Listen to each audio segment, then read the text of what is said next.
এদেশের কোনো গায়কের যখন কোনো কিছু চুরি হয়, গায়ক ফেসবুকে স্ট্যাটাস দেয়, থানায় গিয়ে মামলা করে, পাড়া প্রতিবেশীর সাথে আফসোস করে। এদেশের সুদখোরের যখন কোনো কিছু চুরি হয়, সে ফেসবুকে স্ট্যাটাস দেয়, পাড়া প্রতিবেশীর সাথে আফসোস হাই হুতাশা করে, থানায় গিয়ে মামলা করে। মামলা মোকদ্দমা সবই ঠিক আছে, কিন্তু সে হাই হুতাশ করে আর বলে, আল্লাহ তুমি চোরকে হেদায়েত দাও। সে আমার কত বড় ক্ষতি করছে। মোবাইলে কতগুলো নাম্বার ছিল, মোবাইলে কি ছিল?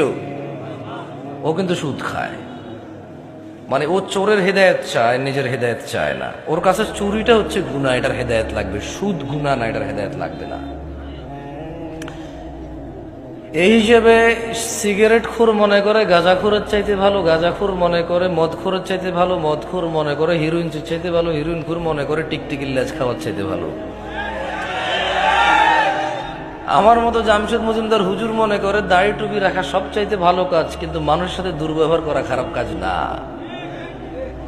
মাইক্রোফোনে এসে আসা লোকগুলো আমরা যখন পরামর্শ দিই মানুষকে, আমরা ভুলে যাই আল্লাহ বলেছি, ইয়া আইয়ুহাল্লাযীনা আমানু, হে তোমরা যারা ঈমান এনেছো, লিমা তাকুল, এমন কথা বলো কেন, মা লা তাফআলুন, যা তোমরা করতে পারবা না নিজেরাই।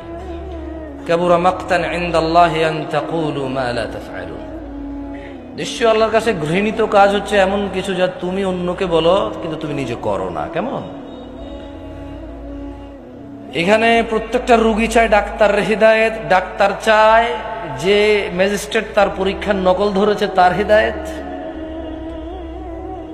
হুজুর চায় মাহফিল কমিটির হিদায়েত কারণ টাকা কম দিছে, মাহফিল কমিটি চায় হুজুরের হিদায়েত, টাকা কন্ট্রাক্ট করা ছাড়া আসতে চাচ্ছে না। কেউ নিজের হিদায়েত চায় না, প্রত্যেক ব্যক্তি অন্যের হিদায়েত নিয়ে এখানে ব্যস্ত।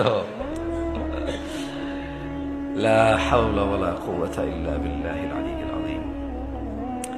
এমত অবস্থায় এখানে মানুষ কিভাবে ভালো হব আমরা, যেখানে আমি সবসময় অন্যের ভালো চাই, নিজের ভালো চাই না।